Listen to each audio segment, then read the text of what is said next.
Fala aí, pessoal, sejam muito bem-vindos a mais um vídeo da Economia Sem Enrolação. Esse vídeo é importantíssimo. Eu falarei sobre o que está acontecendo no mundo na primeira parte e na segunda parte. Se você quiser, você pode ir só para a segunda. Eu não recomendo. Mas na segunda parte eu falarei sobre mudanças estratégicas que eu fiz na carteira do canal. Mostrando também algo que eu falei em janeiro e que aconteceu. Então eu volto a dizer... Tenham paciência, porra. As coisas não são de uma hora para outra.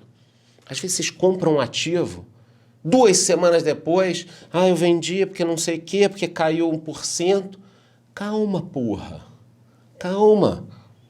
Essa carteira aqui que eu estou mostrando, que não é uma recomendação, é minha carteira de aposentadoria. Então, se eu enxergo uma operação onde eu posso ganhar dinheiro em 6 meses, tá bom.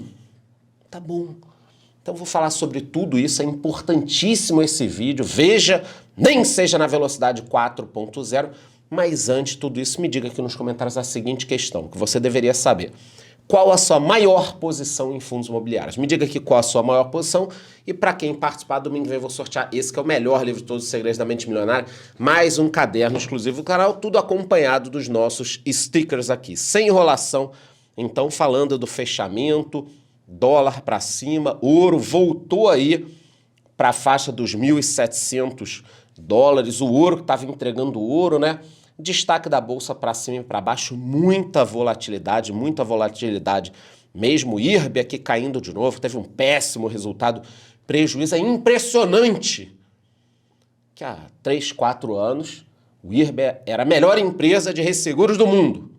Aí agora, os caras não conseguem dar R$1 de lucro, pelo amor de Deus, alguma coisa tem que ser feita ali. Pode ser que vire um bom ativo em algum momento, mas é impressionante como os sócios majoritários, maiores acionistas, ninguém faz nada, cara, numa gestão aí que não pode ser boa, né? Se toda hora só dá prejuízo. Em relação ao Ibovespa, batemos ali nos 98.900, quase voltando para os 100 mil, trazendo aquela ilusão de novo para a gente dos 100 mil pontos. Não aguento mais comemorar, gente, pelo amor de Deus. Eu não vou comemorar mais 100 mil pontos, tá? Vamos depois traçar uma nova marca, 120, 130, 100 mil, eu não aguento mais comemorar. Em relação ao dólar alta, a gente percebe aqui, até coloquei uma setinha no 4,60, que ele bateu lá embaixo, muita gente falando 4,20 e tal. Eu fiz alguns vídeos na época.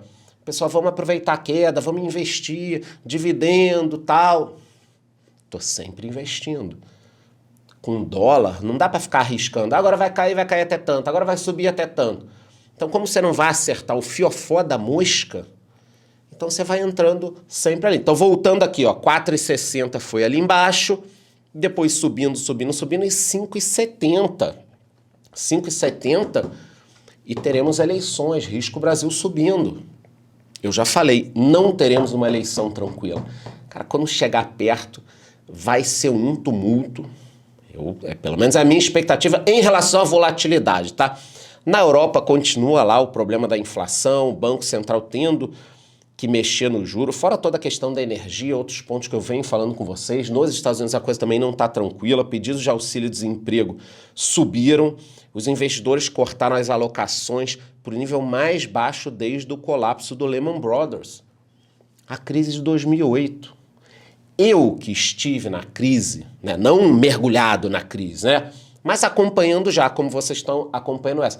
Eu acho que a crise de 2008 foi muito pior, ela se estendeu mais, cara, foi uma ruptura, todo mundo falava do fim do capitalismo, fim dos bancos, fim dos Estados Unidos, e depois a festa voltou. Você deveria guardar um pouco isso do que eu tô falando, dessa experiência, apesar de eu não ter cabelos brancos, né, de eu tá quase sem cabelo, eu já tenho essa experiência histórica. Então, vem um momento muito ruim, como esse que a gente está vivendo, você acha que nunca vai melhorar, que seus ativos nunca vão subir, e depois isso é acompanhado de uma alta violenta. Sempre acontece isso. Então, o negócio é você se posicionar em bons ativos, tá? Mas voltando à história da crise, 2008, cara, foi um negócio assustador. Parecia que não teríamos fim. No Brasil, nós tivemos o resultado da WEG, o lucro caiu um pouco, a arrecadação foi recorde. Se você quiser acompanhar esses resultados em primeira mão, se inscreva aqui no YouTube e me siga no Instagram. Todos os dias que nós tivermos resultado, eu vou estar falando lá no Instagram. Então não dá bobeira, tá? Da VEG cair um pouco é normal. A expectativa dos resultados até lá fora é que o lucro caia um pouquinho por esse movimento aí até de recessão global, né? O Facebook mudou o feed do próprio Facebook para tentar atrair os jovens. Cara, o meu feed do Instagram mudou, tá uma porcaria, é desesperador, parece o TikTok, tá? E eu não gostei, você pode até me falar aqui nos comentários se vocês gostaram. Eu achei uma porcaria o feed do Instagram. Eles mudaram também o feed do Facebook para que tudo fique igual ao TikTok. Em relação ao Nubank, na última sexta-feira o Pix teve problema, muita gente não estava conseguindo fazer o Pix, mas eles estão investindo muito, tentando crescer no México, tentando crescer na área de crédito, mas a expectativa é de um prejuízo agora, tá? Assim que sair o resultado, eu vou gravar vídeo no YouTube e vídeo no Instagram. Bate nos sininhos. Aí, a Netflix também divulgou o resultado essa semana, teve uma perda de quase 1 milhão de assinantes, mas a expectativa era de perda de 2 milhões, as ações subiram, eu gravei vídeo, falei um pouquinho sobre tudo isso, né? Quer dizer, a Netflix está tentando aumentar a receita, pensando em botar anúncio. Na América Latina está testando um sistema em que eu vou ter uma TV conectada, quando eu ligar uma outra, ela vai me avisar que vai desligar. Ela não quer mais gato. Então eles estão buscando receita. Está estabilizando. Vamos ficar de olho, qualquer coisa eu gravo um vídeo específico. E tem a história aqui do Brasil que eu estou falando para vocês do risco das eleições. O risco Brasil disparou, mesmo com uma arrecadação recorde. Aí depois a gente fala sobre eleições. A guerra na Ucrânia continua, é uma pena.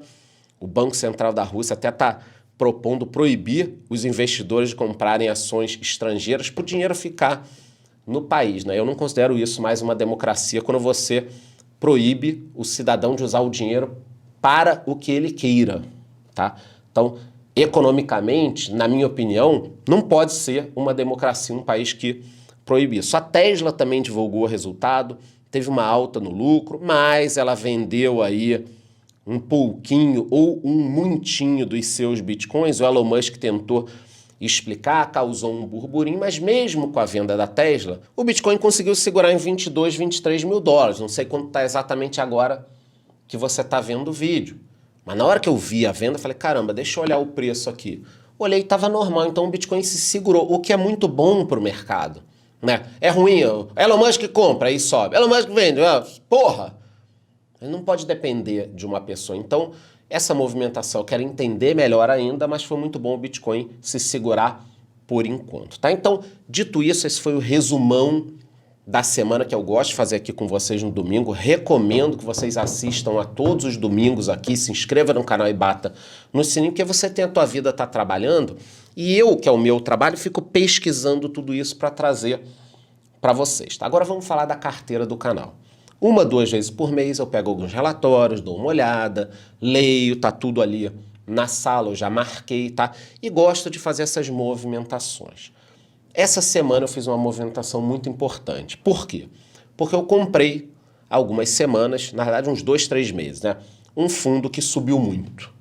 E é um fundo de CRIs, de papéis. Então, como eu quero ir migrando dos papéis para o tijolo, faz sentido eu pegar agora esse fundo que teve um lucro muito grande e já utilizar comprando tijolo. Para não pagar muitos impostos, eu liquidei um pouquinho uma posição com prejuízo, vou fazer essa compensação. Depois eu posso até explicar lá no meu Instagram o que eu estou querendo falar com isso. Então, falando agora da carteira do canal, esse sou eu na praia daqui a alguns anos, eu fiz os novos aportes, mas primeiro eu vendi essas posições. Então, eu vendi o HCTR11 com muito lucro e o GGRC11 com um pouco de prejuízo. Na realidade, eu diminuí um pouco a posição, depois eu posso aumentar novamente. O HCTR11 eu peguei no meio daquela confusão a 97,40. De lá para cá, ele já subiu 16,63%. Então, primeira movimentação, eu vendi, fiz mais caixa. Já tinha o dinheiro dos dividendos, 4 mil e pouco, e vendi o HCTR11 e o GGRC11. Essa foi a primeira movimentação. Aí eu fiquei com 30 e poucos contos na conta e decidi dividir isso. Como?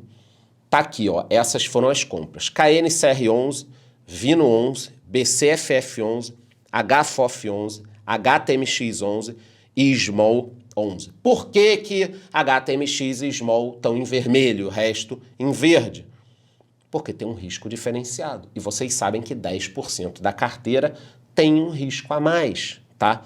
A divisão financeira ficou mais ou menos essa aqui. 5.000 KNCR, Vino 15, porque eu estou voltando para ele, então na realidade é o primeiro aporte dessa leva.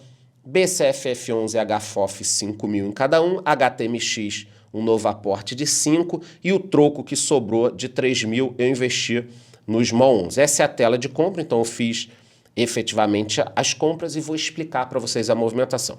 HCTR vocês já entenderam, né? Eu estou migrando de papéis para tijolo, vocês já não aguentam mais me ver falando isso, mas é um movimento importante, então eu vendi isso e vou comprar os fundos de tijolo e papéis. Eu tenho aumentado no KNCR11. Então vamos falar aqui, ó, primeiro dele, KNCR11, para quem não sabe, é um fundo de recebíveis, é o único que eu venho aumentando as minhas posições aos poucos. Eu gosto dele porque ele é de uma boa gestora e os fundos aqui, os recebíveis, são atrelados ao CDI e à Selic. Então, como a gente vai ficar aí mais um ano e meio, com a Selic lá em cima, ele vai ficar pagando um rendimento interessante. Então, eu fiz um novo aporte nele, mas ele já está se aproximando do meu teto ali, né?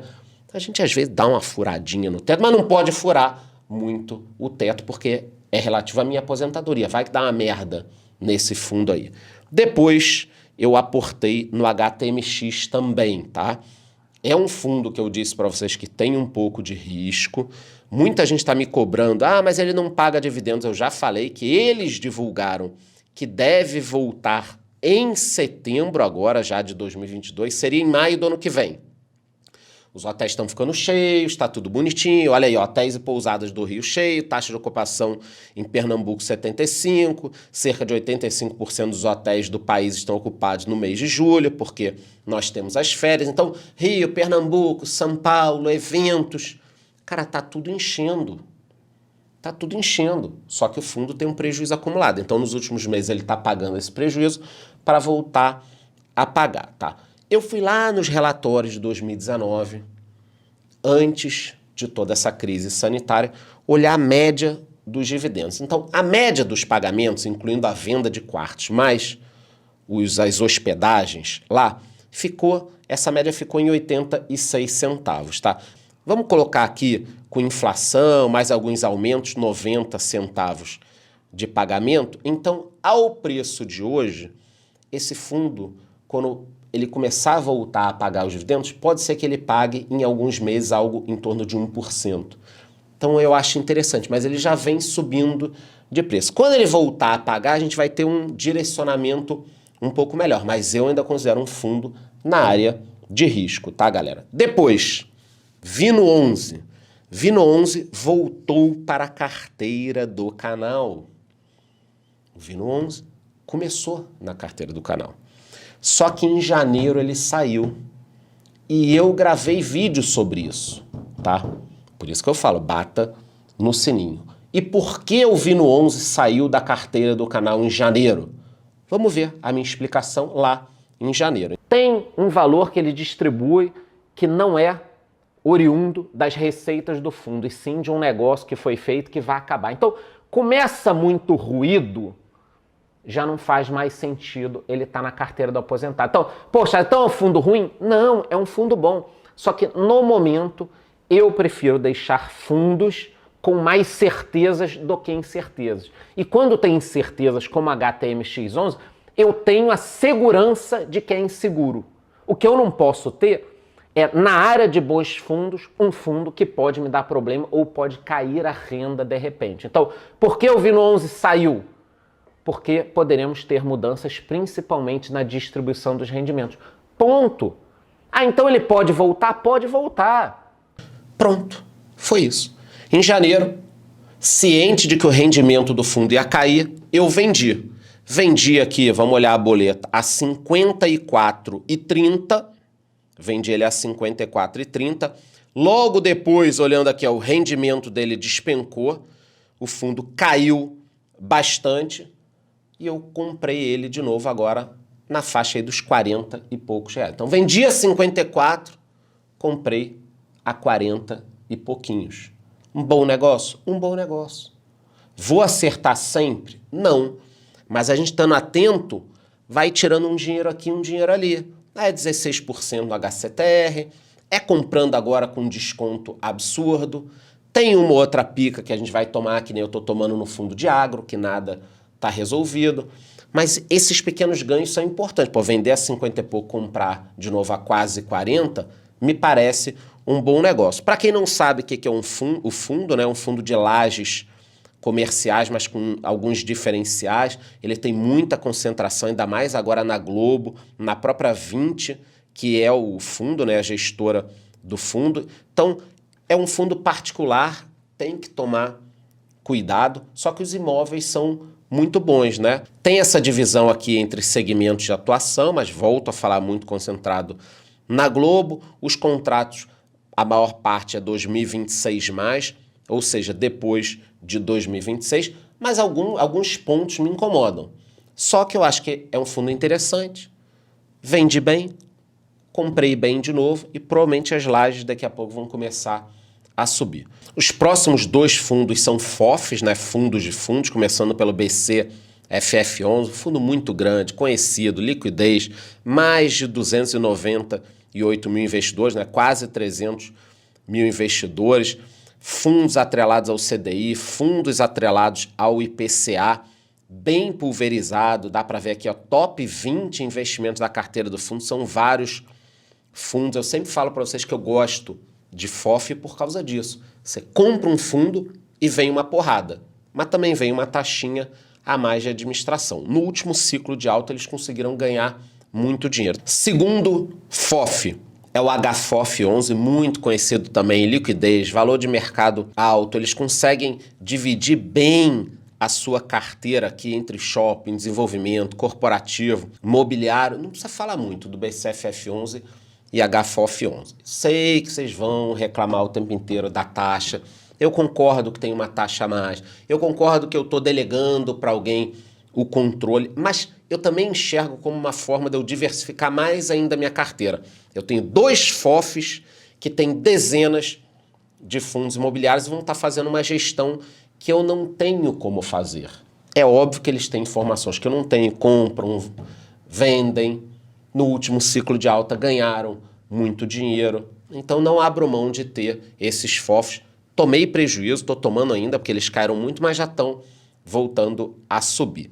A última posição aportada foi o Small 11. O troquinho que me sobrou ali de 3 mil, eu coloquei no Small 11. Já mostrei para vocês que o Bovespa caiu mais, as Small Caps caíram muito mais do que o Bovespa, e por isso achei uma posição interessante. Eu venho aportando nesse índice para não ter que ficar pegando nenhuma ação específica de Small Caps. A hora que a bolsa der uma porrada para cima, provavelmente o Small 11 vai andar mais do que o Ibovespa, tá?